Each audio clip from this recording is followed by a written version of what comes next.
Composition of PIB. PIB का composition देखिए, इसके सबसे पहले प्रिंसिपल डायरेक्टर जनरल होता है। प्रिंसिपल डायरेक्टर जनरल होता है मीडिया एंड कम्युनिकेशन का, प्रिंसिपल डायरेक्टर जनरल होता है। उसके अंडर होता है डायरेक्टर जनरल, उसके अंदर होता है 8 एडिशनल डायरेक्टर जनरल्स। ठीक है, तो सबसे पहले प्रिंसिपल डायरेक्टर जनरल होता है मीडिया एंड कम्युनिकेशन का, उसके बाद होता है डायरेक्टर जनरल, और उसके बाद होता है 8 additional director generals. Functions of PIB. PIB के क्या फंक्शंस हैं? ये एक्ट करता है as an interface between the government and the media.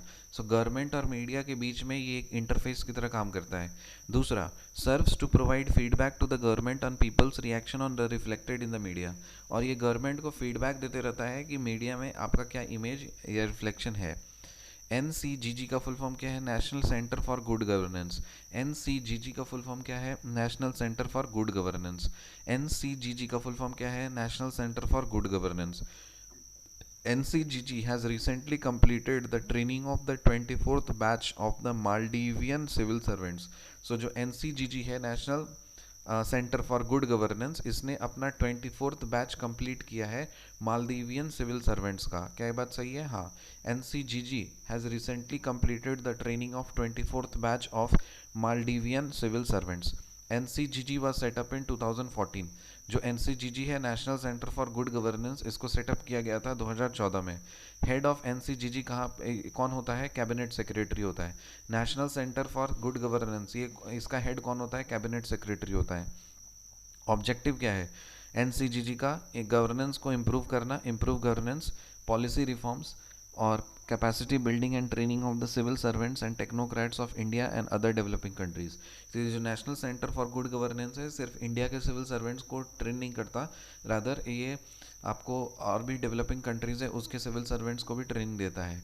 So objectives of NCGG क्या है? Improve governance, policy reforms, capacity building and training of civil servants and technocrats of India and other developing countries. NCGG functions as a national repository of information on best practices, initiatives and methodologies that promote good governance.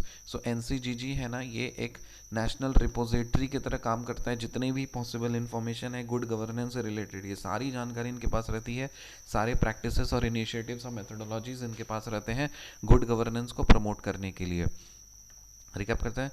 Composition of PIB, सबसे पहले ऊपर क्या होता है? Principal director general media and communication, इसके नीचे director general, इसके नीचे 8 एडिशनल डायरेक्टर जनरल्स होते हैं। फंक्शंस ऑफ पीआईबी क्या है? Acts as an interface between government and media, serves to provide feedback to the government on people's reaction as reflected in the media. NCGG का full form है national centre for good governance. NCGG has recently completed the training of the 24th batch of Maldivian civil servants. NCGG was set up in 2014, Ministry of Personal Public Grievances and Pensions. So NCGG ये जो 2014 में setup किया था, कौन से ministry के अंदर आता है? ये आता है ministry of personnel public grievances and pensions. Ministry of personnel public grievances and pensions. Head of NCGG कौन है? ये कैबिनेट सेक्रेटरी हेड होता है। ऑब्जेक्टिव क्या होता है? Improve governance, policy reforms, capacity building and training of civil servants of and technocrats of India and other developing countries. NCGG functions as a national repository of the information on best practices, initiatives and methodologies that promote good governance. See you in the next video. Till then, bye.